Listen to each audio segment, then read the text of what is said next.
త్వరలో స్థానిక సంస్థల ఎన్నికలు జరగబోతున్నాయంటూ ప్రచారం సాగుతోంది. మొదట పంచాయతీ ఎన్నికలు, ఆ తర్వాత జెడ్పీటీసీ, ఎంపీటీసీ ఎన్నికలు, ఆ తర్వాత మున్సిపాలిటీ ఎన్నికలు నిర్వహిస్తారని, అందుకు తగ్గట్టుగా ఇప్పటికే ఎన్నికల సంఘం ఏర్పాట్లు చేస్తోంది. ఓటర్ల తుది జాబితాను కూడా మార్చి చివరిలో ప్రకటిస్తారంటూ ప్రచారం సాగుతున్న సమయంలో వైఎస్ఆర్సీపీ లోకల్ బాడీస్ ఎలక్షన్స్ లో పాల్గొంటుందా లేదా బహిష్కరిస్తుందా అన్న చర్చ రాజకీయ వర్గాల్లో మొదలైంది. ఎందుకంటే తెలుగుదేశం పార్టీ వైఎస్ఆర్సీపీ అధికారంలో ఉన్నప్పుడు లోకల్ బాడీ ఎలక్షన్స్ ను బహిష్కరించింది.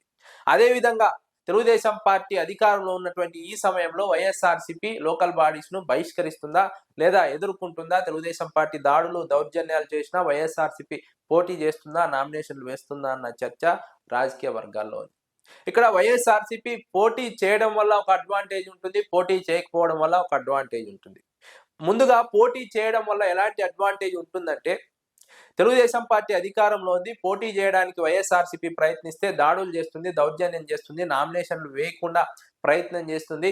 వీటన్నిటిని అధిగమించి నామినేషన్లు వేసినప్పటికీ కూడా పోలీసుల బలం ఉపయోగించి, అధికారుల బలం ఉపయోగించి ఖచ్చితంగా ఆ నామినేషన్లు ఏదో విధంగా విత్డ్రా అయ్యే విధంగా లేదా స్క్రూటినీలో వాటిని రిజెక్ట్ చేసే విధంగా ప్రయత్నం చేస్తుంది. అయినప్పటికీ కూడా వైఎస్ఆర్సీపీ అభ్యర్థులు స్థానిక సంస్థల ఎన్నికల బరిలో నిలిస్తే ఎన్నికల రోజున రకరకాల ప్రయత్నాలు చేయవచ్చు, రకరకాల దాడులు చేయవచ్చు, దౌర్జన్యాలు చేయవచ్చు. ఎన్నికల్లో ఏదో విధంగా గెలిచే ప్రయత్నం తెలుగుదేశం పార్టీ చేస్తుంది. ఇంత చేసిన తెలుగుదేశం పార్టీ పట్ల ప్రజల్లో ఖచ్చితంగా అసహనం పెరుగుతుంది. ఎందుకంటే తెలుగుదేశం పార్టీ ఇస్తున్నటువంటి సంక్షేమ పథకాలు లేదా ఇచ్చిన హామీలు ఏవి కూడా సంపూర్ణంగా అమలు కావడం లేదు.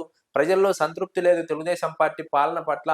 పాలనపై అసంతృప్తి ఉన్న సమయంలో ఈ విధంగా ప్రతిపక్షం పైన దౌర్జన్యాలు దాడులు చేస్తే ఖచ్చితంగా అది ప్రజల్లో అసంతృప్తికి కారణమవుతుంది, వ్యతిరేకతకు కారణమవుతుంది.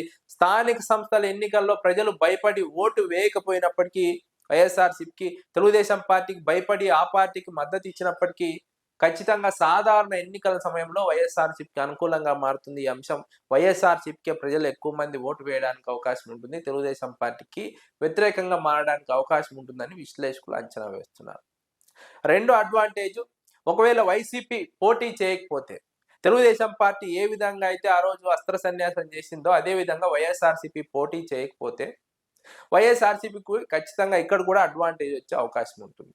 తెలుగుదేశం పార్టీ దౌర్జన్యాలు తట్టుకోలేక, తెలుగుదేశం పార్టీ దాడులు తట్టుకోలేక, తెలుగుదేశం పార్టీ అధికార బలాన్ని తట్టుకోలేక వైఎస్ఆర్సీపీ పోటీ చేయలేకపోయింది అన్న ఒక ఇంప్రెషన్ ప్రజల్లో కలుగుతుంది, సానుభూతి ప్రజల్లో కలుగుతుంది. అది అల్టిమేట్ గా వైఎస్ఆర్సీపీకి సాధారణ ఎన్నికల సమయంలో అనుకూలంగా మారుతుంది.